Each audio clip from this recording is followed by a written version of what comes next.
জাহান্নামের ফয়সালা হয়েছে, আর আমি একা জান্নাতে চলে যাবো, এটা হইতে পারে না। আল্লাহ আপনার আজমত ও জালালের ইজ্জত এবং সম্মান রক্ষার্থে যে বংশে আমাকে হাফেজে কোরআন বানাইছেন, আর ওই বংশের লোকদেরকে আপনি জাহান্নামে দিবেন, আমাকে জান্নাতে দিবেন, আমি এই জান্নাত আমার প্রয়োজন নেই।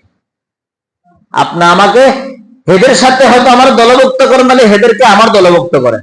না, তুমি তো হেদের দলভুক্ত হওয়ার উপযোগী না, তুমি তো জান্নাতের দলের উপযোগী। বলে তাহলে এদেরকে আমার সাথে দিয়ে দেন, এদেরকে নিয়ে আমিও জান্নাতে চলে যাই। দেখছেন? হ্যাঁ, আর আমরা ইসলামের প্রতি ভালোবাসা নাই। আমাদের ছেলে, আমাদের মেয়ে, আমাদের বাচ্চাদেরকে, আমাদের নাতিপুতিদেরকে ইসলামের শিক্ষায় শিক্ষিত বানাতে চাই না। ডক্টরের ডিগ্রিধারী বানাতে চাই, উকিল বানাই, ব্যারিস্টার বানাই, ইঞ্জিনিয়ার বানাই, সচিব বানাই। আমি গত বছর বলছিলাম, 25 সালে একবার বলছিলাম নি, সভাপতি মারা গেছে, একজন উকিল, একজন ব্যারিস্টার, একজন জজ, একজন ইঞ্জিনিয়ার। বললাম যে আপনারা কেউ যদি ওনার ওয়ারিসের মধ্যে, ছেলেদের মধ্যে যদি কেউ থাকেন, তো জানাজাটা আপনি পড়ান, আপনারা পড়ান, এটা আপনাদের হক। তো বলে বাইরে বলে, হুজুর আমাদের মধ্যে জানাজা পড়াবার মতো উপযুক্ত কেউ নাই, হুজুর আপনি জানাজার নামাজ আপনি পড়ান।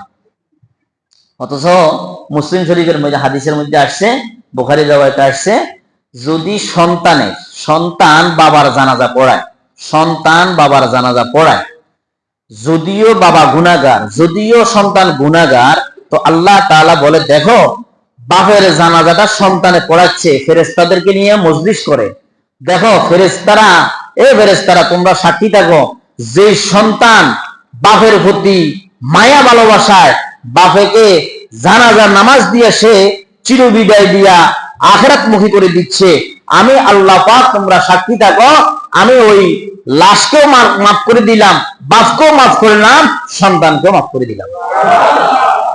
ইমাম সাহেব পড়াবে, মুফতি সাহেব পড়াবে, আর ওই লাশকে মাফ করবে, এই ধরনের হাদিস আমি পাই নাই, এটা আমি পাই নাই। এই জন্য আমরা আমাদের বাচ্চাদেরকে আমরা ধর্মীয় জ্ঞান, প্রাথমিক শিক্ষা দেওয়ার চেষ্টা করব। কি বলেন ভাই, রাজি আছেননি? মসজিদের পরিবর্তন কি দেখা যাচ্ছে নাকি? মসজিদে একটু তাকান তো উপরে নিচে, দেখেন তো কোনো পরিবর্তন দেখা যায়নি? আমার সবাই বলে না দেখি, হ্যাঁ না আগের মতোই আছে? আপনারা কি মুর্দা না জিন্দা আল্লাহ না জানে, কথা বলেন না কেন? পরিবর্তন হয়েছে মানে মসজিদ উল্টে গেছে নাকি?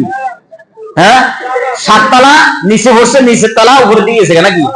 কি কি হয়েছে? কি কি কি সুন্দর হয়েছে? হ্যাঁ,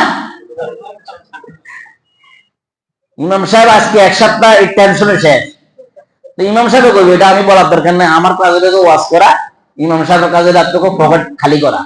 আপনারা কথা শুনবেন, টিয়া দিয়ে দেবেন, একজনও যাইতে পারবেন টাকা ছড়ায় করে দিলাম, যদি খতিব সাহেবের ভালোবাসেন।